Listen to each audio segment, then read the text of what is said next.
Are you ready? Next up, there are unexpected surprises ahead as Carter finally decides to show everyone the power of to aid memory. Carter named tactics after his ex, making strategies hilarious. For example, fire-breathing Lady Delilah symbolizes super defense, while passionate girl Linda an offensive party. Creative. This quirky naming method quickly fired up the players' enthusiasm, and their teamwork skyrocketed during practice. Soon, the new season arrived to showcase their results. Who would triumph? Before the game, Carter only demanded that the players run like crazy without stopping. Who's up for the challenge? The game progressed as Carter expected, though less skilled. These rookies were still adjusting. As time went by, the players' stamina began to shine, and the score gap was closing. Carter called a timeout, ready for a comeback. Then, Carter's son finally hit the court, and sure enough, after the break, the exhausted opponents missed a free throw just as predicted. The center grabbed the rebound and instantly passed it to little Carter, who flew in like Superman.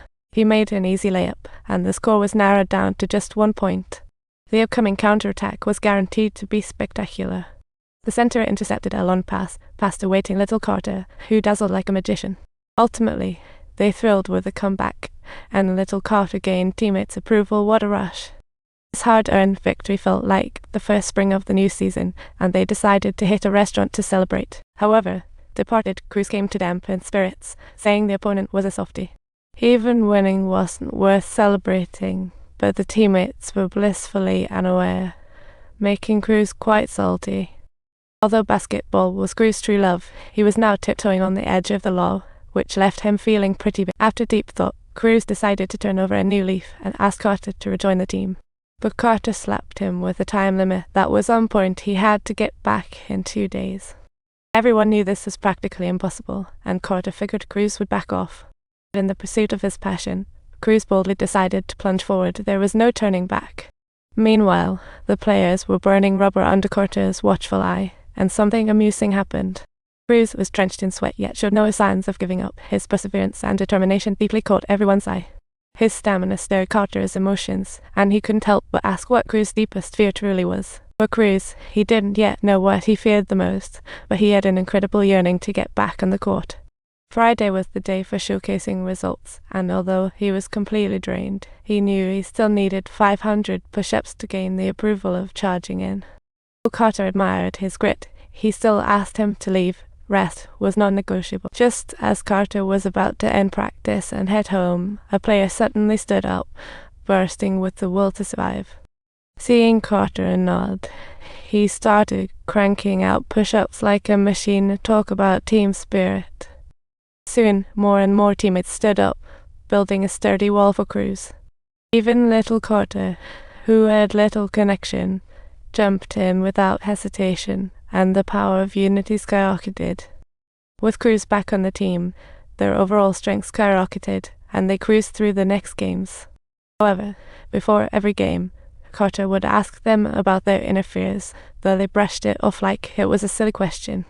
They only cared about winning every game and giving their all in training. On the court, their figures moved like lightning, and every drop of sweat nurtured their dreams. Each dunk released their pent-up energy. Even though they had once struggled, they were now brimming with courage.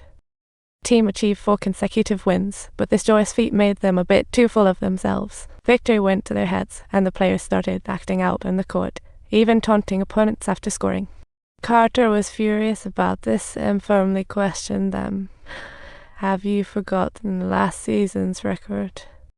How dare you disrespect your opponents and tarnish such a precious game that whole dare?" Carter promptly imposed a harsh fine of 500 push-ups on each of them.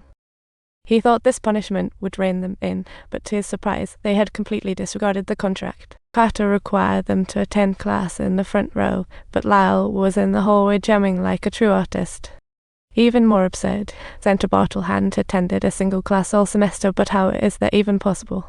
Carter quickly headed to the gym to set the players straight when he noticed they were bragging about their 9-game winning streak.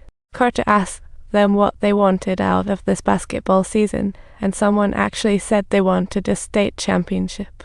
Some even said they wanted a national title, but Carter calmly informed them that they could also go to college through this season.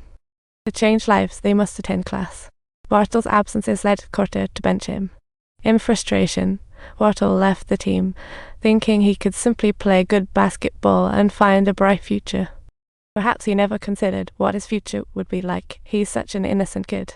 Later, Carter went to the principal, hoping he could prompt the teachers to upload the player's progress, but the principal was deaf to his pleas.